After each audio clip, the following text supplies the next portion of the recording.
कहानी की शुरुआत में हम स्वीडन के घने जंगलों को देखते हैं, जहां एक लकड़ी के घर के अंदर दो लोगों को बंदी बनाकर रखा हुआ था। यहीं पर डोम अपने दोस्त ल्यूक से कहता है कि जब ये लोग मुझे मारने के लिए लेकर जाएंगे तब तुम यहाँ से भाग जाना और मेरी पत्नी से कहना कि मैंने बचकर भागने की बहुत कोशिश की। इतने में ही यहाँ पर कुछ जंगली लोग आकर डोम को अपने साथ लेकर चले जाते हैं। यह जंगली लोग, जिन्हें कल्ट कहा जाता है, वो डोम को बड़ी ही बेरहमी से एक खंबे के साथ कसकर बांध देते हैं। देखते ही देखते दिन का उजाला अचानक से गहरी रात में बदलना शुरू हो गया और तभी अचानक से जंगल में से एक रहस्यमयी आवाज गूंज उठी।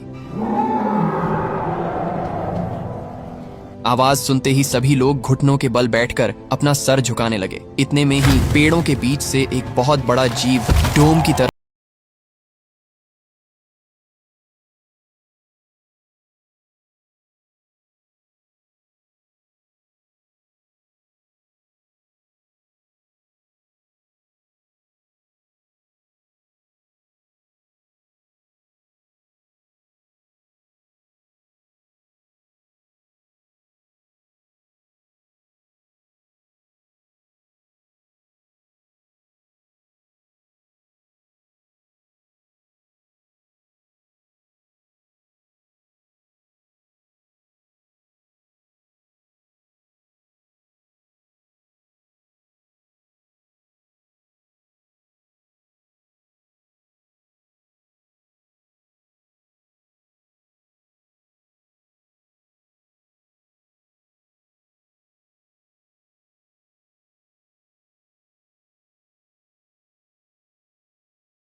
शोक करते हैं, क्योंकि यहाँ पर आने का प्लान उसी का था। अब शोक करने के बाद चारों दोस्त वापस जा ही रहे होते हैं कि तभी इनके एक दोस्त के पैर में अचानक से मोच आ जाती है, जिस वजह से उसे चलने में काफी दिक्कत होने लगी। पहाड़ों के रास्ते से वापस जाने में इन्हें कम से कम 14 घंटे का समय लग सकता था। इसलिए हच और ल्यूक मैप देखकर फैसला करते हैं कि वो जंगल के रास्ते से होते हुए आगे बढ़ेंगे, लेकिन यही शायद उनकी सबसे बड़ी गलती होने वाली थी। पहाड़ से नीचे उतरकर ये लोग जंगल के बीच घुस जाते हैं। रास्ते में इन्हें एक वीरान पड़ी वैन भी दिखाई देती है, लेकिन सभी उसे नजरअंदाज करके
हैं। सभी के सो जाने के बाद जंगल से एक बहुत ही भयानक आवाज जोर से गूंजती है। ल्यूक देखता है कि बाहर बहुत ही तेज रोशनी चमक रही है। वो अकेला ही उठकर उसे देखने चला जाता है। दरवाजा खोलते ही ल्यूक के सामने वही दुकान थी जहां पर उसका दोस्त मारा गया था। ल्यूक उसी बोतल को पकड़कर खड़ा हो जाता है, लेकिन तभी अचानक से ल्यूक होश में आ जाता है। ल्यूक देखता है कि उसकी छाती पर कुछ अजीब से निशान बन गए हैं और वहां से खून भी निकल रहा था। घर के अंदर भी तीनों दोस्त काफी डरे हुए थे। हच ने तो डर के मारे अपनी पैंट ही गिली कर दी और डोम नींद में अपनी पत्नी का नाम बार बार पुकार रहा था, जबकि फील ऊपर वाले फ्लोर पर बिना कपड़ों के उसी पुतले के सामने बैठा उसकी पूजा कर रहा था। होश में आते ही सभी बिना देर करें यहाँ से निकलने का फैसला करते हैं। मुसीबत ये थी कि किसी को भी अब वापस जाने का रास्ता नहीं पता था। डोम सभी को अपने साथ लेकर एक अलग ही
कोई भी यहाँ से कभी बाहर नहीं निकल पाया। अभी इसी तरह रात भी हो जाती है और ये लोग अपने टेंट लगाकर सोने के लिए चले जाते हैं। आधी रात को ल्यूक अपने बैग में से पानी की बोतल निकालकर पीने ही वाला था कि तभी अचानक से उसे बाहर से किसी के चलने की आवाज सुनाई दी। बाहर निकलकर ल्यूक फिर से उसी दुकान को देखता है जहां पर वहीं चोर उसके दोस्त को मारकर लूट रहे थे। एक चोर अजीब तरीके से ल्यूक की तरफ देख रहा था। उसकी आंखें पूरी तरह सफेद हो चुकी थीं। डर के मारे ल्यूक अपने टेंट के अंदर छुप जाता है और तभी वही रहस्यमयी जीव उसके दोस्त के टेंट को उखाड़ फेंकता है। डर के मारे ल्यूक की आंख खुल जाती है और ये सब सिर्फ उसका एक सपना था। लेकिन तभी बाहर से उसके दोस्त के चिल्लाने की आवाज सुनाई दी। बाहर जाकर देखने पर पता चलता है कि हच अपने टेंट से गायब है। फील बताता है कि उसने एक परछाई को हच को ले जाते हुए देखा। इतने में ही उसी रहस्यमयी जीव और हच के दर्द से चिल्लाने की आवाज सुनाई देती है।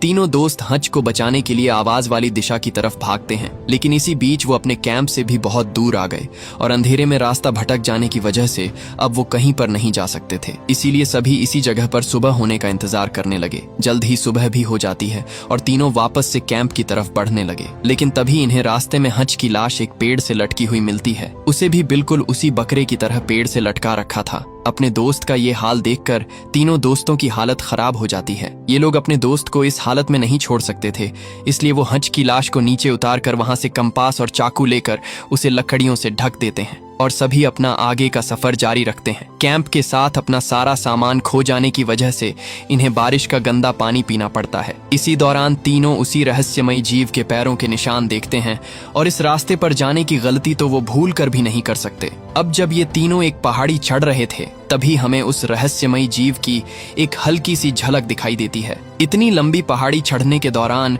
डोम और फील काफी थक जाते हैं, लेकिन ल्यूक उन्हें बिना रुके आगे बढ़ने के लिए कहता रहता है। किनारे पर खड़े होकर ल्यूक को जंगल से बाहर निकलने का रास्ता दिखाई दे रहा था और जल्द ही रात भी होने वाली थी, इसलिए वो जल्दी से अपने साथियों को निकलने के लिए कहता है। लेकिन वापस आकर देखने पर उसे कोई भी दिखाई नहीं देता और तभी अचानक से फील को वही रहस्यमयी जीव बिल्कुल ल्यूक के सामने से घसीट कर ले जाता है। ल्यूक अपनी जान बचाने के लिए भागता है और एक पेड़ से टकराकर बेहोश हो जाता है। बेहोश होते ही ल्यूक फिर से उन्हीं विजन्स में चला जाता है जहां पर उसका मरा हुआ दोस्त रॉबर्ट वापस से जिंदा हो रहा था। ल्यूक किसी तरह खुद को संभाल कर वापस से होश में आता है और धीमी आवाज में डोम को पुकारता है। डोम पास ही में एक पेड़ की आड़ में छुपा हुआ था। ल्यूक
से एक रहस्यमयी आवाज जोर से गूंजने लगी। टाउन के सभी लोग अपना सर झुकाकर नीचे बैठ गए और तभी पेड़ों के बीच से डोम की पत्नी अचानक से बाहर निकल आई। पास आते ही उसने डोम का चेहरा अपने हाथों में जकड़ लिया और अचानक से वो एक भयानक शैतान में बदल गई। उसने डोम को भी उठाकर जिंदा पेड़ के साथ लटका दिया। घर के अंदर से ल्यूक भी ये नजारा देख रहा था। वो जल्दी से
आ सकता था। मॉन्स्टर गुस्से में जोर से चिल्लाता है। ल्यूक भी अपनी जीत की खुशी में उसे ललकारता हुआ चिल्लाता है। आखिर में हम देखते हैं कि ल्यूक अकेला इंसान था जो इस जंगल से बाहर निकल पाया और इसी के साथ ये शानदार कहानी यहीं पर खत्म हो जाती है। दोस्तों, मैं आपको बता दूं कि फ्रॉम का पार्ट 5 अभी रिलीज नहीं हुआ। अगले साल तक उसके रिलीज होने का अनुमान लगाया जा रहा है, तो इसलिए उसका इंतजार करें। अगर आपको ये वीडियो अच्छी लगी हुई तो वीडियो को लाइक करके चैनल को सब्सक्राइब कर देना।